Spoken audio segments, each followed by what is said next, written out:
तो प्यारे बच्चों, इस वीडियो में डिस्कस करेंगे डीओई की तरफ से प्रोवाइड किए गए क्लास 10th के लिए मिशन मैथमेटिक्स असेसमेंट वर्कशीट को, जिसमें चैप्टर 8-9 को एक साथ डिस्कस किया गया है, जो कि 13 सितंबर 2024 डेट के लिए है, दोनों मीडियम में एक साथ। ठीक है, इससे पहले कि सभी वर्कशीट और असेसमेंट का सॉल्यूशन दोनों मीडियम में अपलोड है। अगर आपने नहीं देखा तो कमेंट में प्लेलिस्ट की लिंक मिलेगी, देख लो।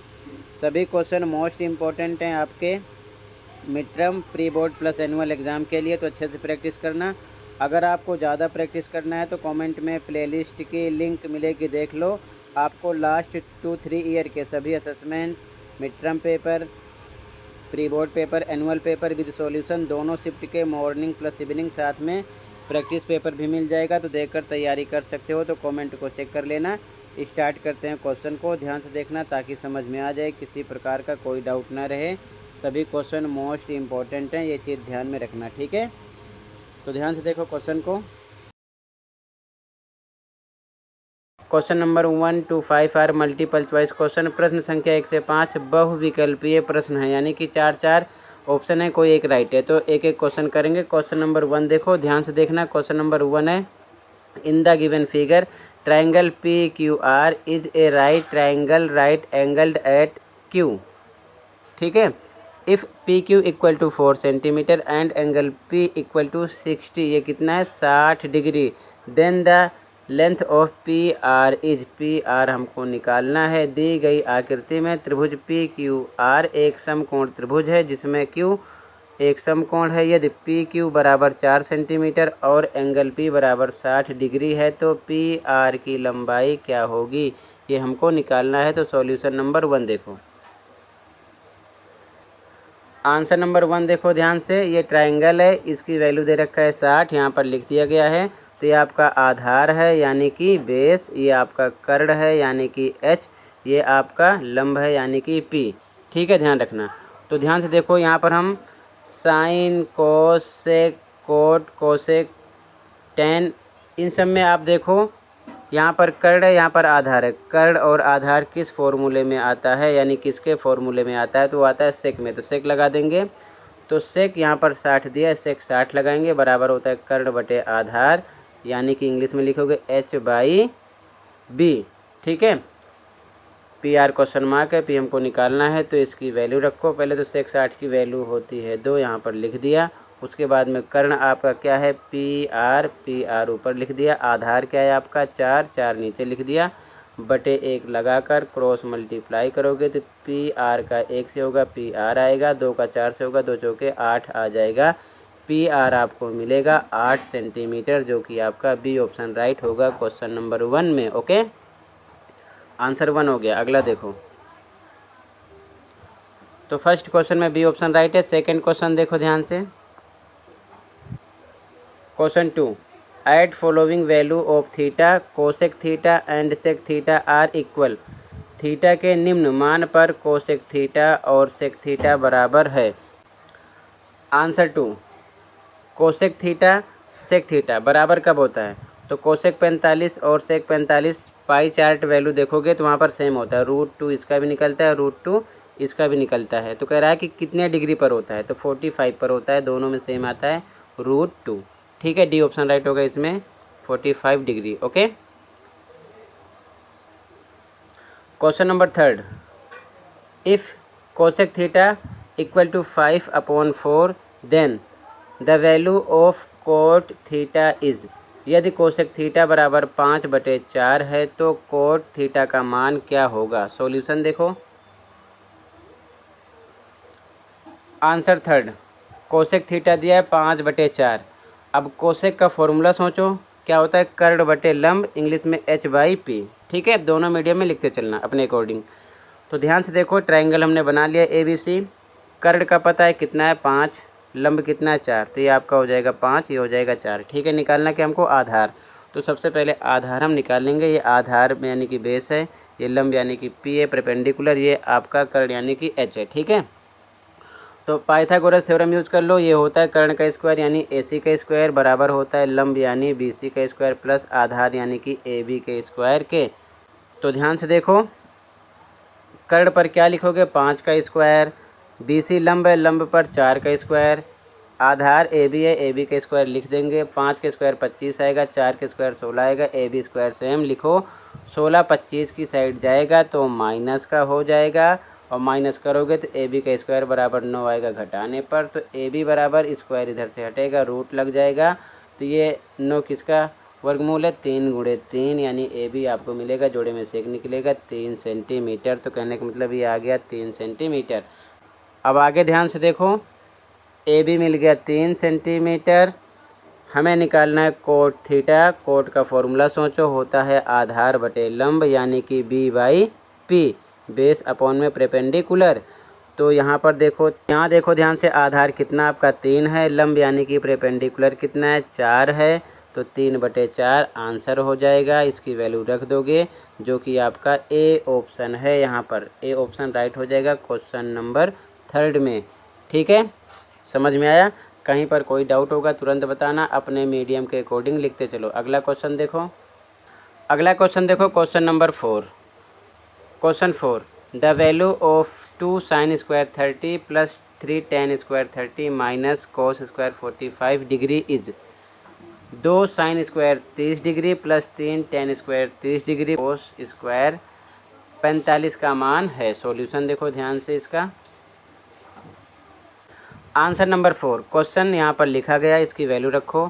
2 पे 2 लिखा, साइन 30 की वैल्यू होती है 1/2, स्क्वायर है तो स्क्वायर लगा दिया, प्लस पे प्लस लिखा, 3 पे 3 गुणे के निशान। tan 30 की वैल्यू 1/√3, स्क्वायर है तो स्क्वायर लगा दिया, फिर माइनस पर माइनस लिखा। cos 45 की वैल्यू 1/√2, स्क्वायर है तो स्क्वायर लगा दिया। ठीक है, ध्यान से देखो आगे। 2 गुणे 1/2 का स्क्वायर करोगे तो 1/2 गुणे 1/2 यानी 1/4 आ जाएगा। ठीक है ना, ऊपर को ऊपर से, नीचे को नीचे से मल्टीप्लाई करोगे। आगे बढ़ो, प्लस है तो प्लस लगाया, 3 सेम लिखा। 1/√3 का स्क्वायर करोगे तो भी डबल टाइम हो जाएगा। इस प्रकार ऊपर 1 आएगा, नीचे √3 का मल्टीप्लाई करोगे, जोड़ा बनेगा, 3 निकलेगा पेयर में से, 1/3 आएगा, यहाँ पर लिख दिया गया। ठीक है, आगे माइनस पे माइनस लगाया, 1/√2 का स्क्वायर करोगे सेम, तो 1/√2 गुणे 1/√2, इसको सोल्व करोगे तो ऊपर 1 आएगा, नीचे जोड़ा बनेगा, 2 निकलेगा। ठीक है ना, 2 में से 1/2 आ जाएगा। ठीक है, अब आगे देखो ध्यान से, यहाँ पर 2 से कट जाएगा, 2 एकम 2, 2 दूना 4, यानी कि 1/2 आएगा। इधर 3 से 3 कट जाएगा, यानी कि 1 आएगा। इधर 1/2 फिर से सेम लिखा गया है। देखो 1/2 प्लस का है, 1/2 माइनस का है, कट गया, केवल क्या बचा आपका 1 आपका आंसर है, जो कि B ऑप्शन राइट होगा। Okay, option number B right है आंसर नंबर 4 में। अगला देखो, क्वेश्चन नंबर 5 देखो। Question number 5, A vertical pole of height 100 meter subtends an angle at a point on the ground which is 100√3 meter away from its base. The measure of angle is। 100 metre ऊंचा एक ऊर्ध्वाधर खंभा भूमि के एक बिंदु पर, जो खंभे के पाद से यानी पैर से यानी निचले हिस्से से 100√3 मीटर की दूरी पर है, एक कोण अंतरित करता है वहाँ पर। तो कोण का माप क्या होगा? सॉल्यूशन देखो, इम्पोर्टेंट क्वेश्चन है। सॉल्यूशन देखो आंसर 5 का, ये खंभा हो गया 100 मीटर ऊंचा है, यहाँ पर मैंने लिख दिया, यानी कि पोल है। ठीक है, ध्यान रखना। उसके बाद में कह रहा है कि भूमि के एक बिंदु पर, ये भूमि का एक बिंदु हो जाएगा हमारा, मान लो A है। ठीक है ना, कह रहा है कि खंभे के पाद से उस बिंदु की दूरी 100√3 है। तो यहाँ से यहाँ तक, ये खंभे का पाद यानी पैर है, यहाँ से यहाँ तक 100√3 है। एक एंगल बना रहा है इस प्रकार, ये इसको मान लिया थीटा। तो कह रहा है कि कोण अंतरित जो कर रहा है ना, उसका मान निकालना है, यानी हमको थीटा निकालना है। ध्यान से देखो, यहाँ पर हम tan थीटा लगाएंगे। ये लंब है और ये आधार है, इन दोनों को पता है, लंब यानी P, आधार यानी कि B, कर्ण यानी कि H पता है। ठीक है, तो लंब और आधार किस में आता है? tan में आता है। tan थीटा लगाएंगे तो लंब बटे आधार, इंग्लिश में P/B। तो tan थीटा बराबर, इसकी वैल्यू रखो, लंब आपका है 100 और आधार आपका है 100√3। ठीक है ना, 100 से 100 कटेगा, यानी ऊपर 1 आएगा, 1√3 मिलेगा tan थीटा। अब देखो tan थीटा 1√3 कितने डिग्री पर आता है? तो tan 30 की वैल्यू होती है। ठीक है ना, तो थीटा कितना मिल जाएगा आपको? 30। फिर से देखो, tan थीटा बराबर 1/√3 है, तो tan थीटा जो होता है 30 डिग्री पर 1/√3 इसकी वैल्यू निकलती है। तो यहाँ पर हम लिख सकते हैं कितना? 30। तो थीटा कितना मिल जाएगा? 30 डिग्री। ठीक है ना, समझ गए, ये आपका आंसर हो जाएगा, जो कि आपका ऑप्शन नंबर डी राइट है। क्लियर है। आंसर 5। अगला क्वेश्चन देखो, कहीं पर डाउट होगा तुरंत बता देना। अगला क्वेश्चन देखो, question number 6। Find sine A minus cos B plus tan A for the given triangle. दिए गए त्रिभुज के लिए sine A minus cos B plus tan A ज्ञात कीजिए। ये हमारा ट्राइंगल है। सॉल्यूशन देखो, इंपॉर्टेंट क्वेश्चन ये भी है, ध्यान से देखो सॉल्यूशन। आंसर नंबर 6, ये ट्राइंगल है, इसमें कर्ण दिया यानी h, आधार दिया यानी कि बेस, लंब यानी कि p निकालना है। सबसे पहले लंब निकालेंगे। तो इंग्लिश मीडियम में पाइथागोरस थ्योरम से h square equal to P square plus B square. Hindi में कर्ण का स्क्वायर बराबर लंब का स्क्वायर प्लस आधार का स्क्वायर। कर्ण कितना है आपका 17 का स्क्वायर करोगे, लंब आपका क्या है पी बी का स्क्वायर, आधार 15 का स्क्वायर करोगे। ठीक है, 17 का स्क्वायर 289 आएगा, पी बी सेम लिख दो स्क्वायर के साथ, 15 का स्क्वायर 225 आएगा। 225 प्लस का इधर आएगा माइनस का हो जाएगा। पी बी स्क्वायर बराबर माइनस करने पर इधर 289 में से 225 64 आएगा, तो पी बी स्क्वायर बराबर 64। तो पी बी बराबर स्क्वायर हटेगा, रूट लग जाएगा 64 के साथ, तो 64 का वर्गमूल क्या है 8 गुणे 8, 8 अट्ठे 64, 8 आएगा जोड़े में से, पी बी 8 आ गया। ठीक है, तो हमें डायरेक्ट ये निकालना है। ठीक है, तो अलग अलग करके पहले वैल्यू इसकी निकाल लो।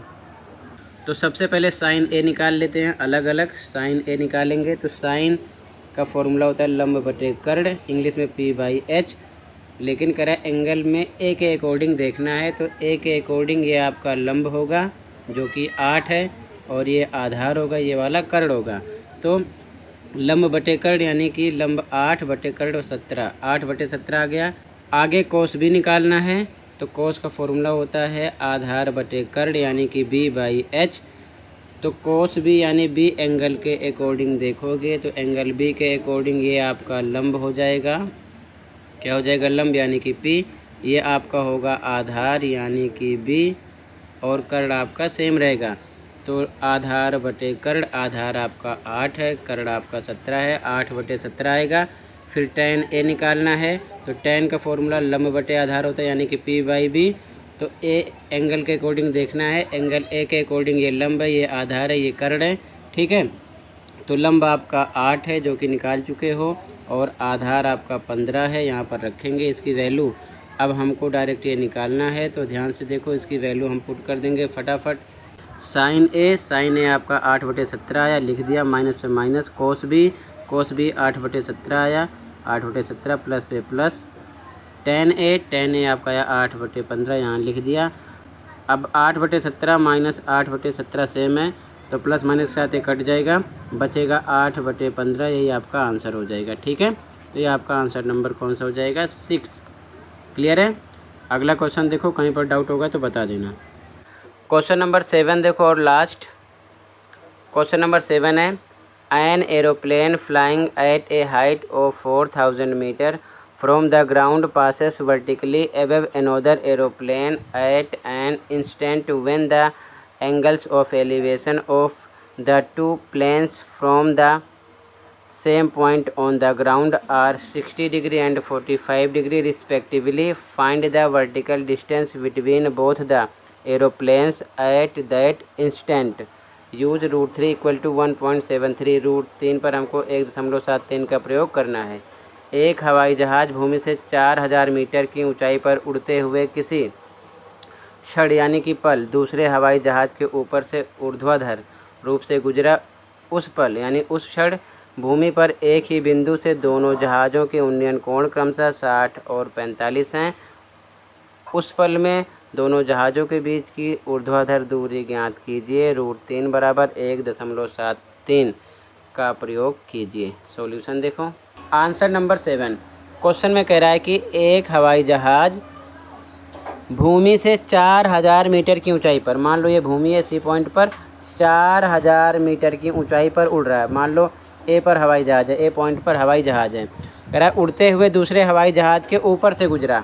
अब मान लो दूसरा हवाई जहाज़ हमारा क्या है बी पॉइंट है, ठीक है ना, इसके ऊपर से ये गुजर रहा है। ठीक है, तो कह रहा है कि उस समय भूमि के एक बिंदु से, मान लो वो बिंदु डी है, से जो उन्नयन कोण है दोनों का बड़े वाले का जो ऊपर से गुजर रहा है 60 है और ये जो छोटा है जिसके ऊपर से गुजरा 45 है। उन्नयन कोण 45 है, मतलब इस प्रकार डायग्राम बनेगा। तो कह रहा है दोनों के बीच की ऊर्ध्वाधर दूरी ज्ञात कीजिए, मतलब कि हमें ए और बी की दूरी निकालना है। दोनों जहाज़ों के बीच की दूरी, एक जहाज़ बी है और जो सबसे ऊपर उड़ रही है ए है, इनके बीच की दूरी निकालना है ए बी की। समझ में आया? तो ध्यान से देखो आगे। तो इस प्रकार डायग्राम बना लेना आप, ठीक है। ए बी सी डी कुछ भी आप मान सकते हो A to Z में, ठीक है। ध्यान से देखो, सबसे पहले माना, हिंदी में लिखो, इंग्लिश में let B C equal to X. ये बी और सी हमने क्या मान लिया? एक्स है, ठीक है। एंड सी डी को क्या मान लिया? वाई। क्या मान लिया? सी डी वाई, ठीक है। तो ए बी बराबर क्या हो जाएगा? ए बी हमको निकालना है। ए बी बराबर टोटल 4000 है ए से लेके सी तक। अगर इतने में से हम इतना यानी एक्स घटा देंगे तो ए बी का पता चल जाएगा। तो ये हो जाएगा 4000 माइनस एक्स, ये हो जाएगा, ठीक है। अब ध्यान से देखो यहाँ पर, इंग्लिश में in triangle A C D, ये ट्राइंगल है, ठीक है। अब ध्यान से देखो, हिंदी में लिखो त्रिभुज ए सी डी में टोटल कितना बन रहा है इसका? 60। उन्नयन कोण कितना है? 60 डिग्री का है। तो हम देखो क्या लगाएंगे, ये लंब का पता है, आधार y मान लिया है, तो हम लिखेंगे tan 60 लगा देंगे, क्योंकि लंब और आधार tan में आता है। तो tan 60 बराबर लंब बटे आधार यानी कि p/b। तो tan 60 की वैल्यू होती है √3। लंब आपका कितना है टोटल? 4000, और b यानी बेस यानी आधार कितना आपका? y माना है, y लिख दिया। तो बटे 1 लगाकर क्रॉस मल्टीप्लाई करो तो ये हो जाएगा √3y और बराबर 4000 एकम 4000, इक्वेशन 1 हो जाएगा। ओके, फिर से देखो दूसरे ट्रायंगल में, इसका नाम क्या है? BCD। तो हिंदी में लिखो त्रिभुज BCD में, इंग्लिश में इन ट्रायंगल BCD। ध्यान से देखो, यहाँ पर 45 है, तो फिर से ये हमारा क्या है? लंब। ये क्या है? आधार। तो tan में आता है तो हम लगाएंगे tan 45 बराबर लंब बटे आधार, इंग्लिश में p/b, ठीक है ना, परपेंडिकुलर बाई बेस। तो इसकी वैल्यू रखोगे, tan 45 का मान होता है 1, तो आप यहाँ पर रखोगे 1 tan 45 पर। tan 45 का मान होता है 1 रख दिया। लंब कितना इस ट्रायंगल में? लंब आपका है BC यानी कि x माने हो, x रख दिया। आधार आपका CD यानी y माने हो, y रख देंगे। अब उसके बाद में जब बटे 1 लगाकर क्रॉस मल्टीप्लाई करोगे तो y बराबर x के आ जाएगा, ठीक है। इक्वेशन 2 हो गया। तो इंग्लिश में लिखो putting value of y in equation 1। Hindi में y का मान समीकरण 1 में रखने पर, समीकरण 1 क्या है? √3y बराबर 4000। तो यहाँ पर लिख लिया। अब यहाँ पर हम लिख सकते हैं y बराबर x के है, तो हमको केवल x से ही मतलब है। अब बताओ x से मतलब क्यों है? क्योंकि यहाँ पर ए बी निकालने के लिए 4000 में से केवल x घटाना है, तो हमें x ही लेकर चलना है, y से मतलब है ही नहीं, y को निकालने का कोई फ़ायदा नहीं है। तो यहाँ पर हम क्या करेंगे? ध्यान से देखो, y पर हम क्या रख सकते हैं? x, क्योंकि y बराबर x है। तो इक्वेशन लिखने के बाद में हम यहाँ पर क्या करेंगे? y बराबर x के है, तो हम y पर x रख सकते हैं, तो √3x लिख सकते हैं y पर बराबर 4000 के। तो x बराबर 4000 बटे में √3 नीचे आएगा। क्वेश्चन में दिया है √3 का मान रखना है 1.73। तो यहाँ पर हम √3 का मान 1.73 लिखेंगे, और जब 4000 में डिवाइड करेंगे तो आएगा 2312.13। लेकिन ध्यान रखना, अगर आप 1.73 की जगह 2 भी लिखते हो, क्योंकि इसकी वैल्यू में 2 भी आता है, आगे बढ़ाते हैं, तो अगर ये रखकर सॉल्व करोगे तो यहाँ पर डिवाइड करने पर कुछ और आएगा। लेकिन क्वेश्चन में जो बोला गया है, क्वेश्चन में 1.73 बोला गया है, तो 1.73 रखकर आप सॉल्व करोगे तो ये आएगा, ध्यान रखना, ठीक है। चाहे तो हम 2 भी आगे लगा सकते हैं, 2 से भी डिवाइड कर सकते हैं, लेकिन ऐसा क्वेश्चन में नहीं दिया गया है, तो जो दिया है वही रखकर हम डिवाइड करेंगे। x का मान इतना आएगा। अब हमें निकालना ए बी है, तो ए बी आपका क्या है बच्चों? 4000 माइनस एक्स। तो यहाँ पर आप लिख दो 4000 माइनस एक्स। ए बी बराबर 4000 पर 4000, एक्स आपका आ गया है, इसकी वैल्यू रख दो, और जब आप माइनस करोगे तो ये आपका आंसर आ जाएगा मीटर में। समझ गए? तो इसी के साथ ये वर्कशीट कंप्लीट हो जाएगी। आई होप अच्छे से समझ में आया होगा। इसी के साथ ये वर्कशीट कंप्लीट है। मिलते हैं अगली वीडियो में। वीडियो अच्छी लगी तो लाइक कर सकते हो, और चैनल पर नए सब्सक्राइब कर सकते हो। Thank you for watching this video and take care.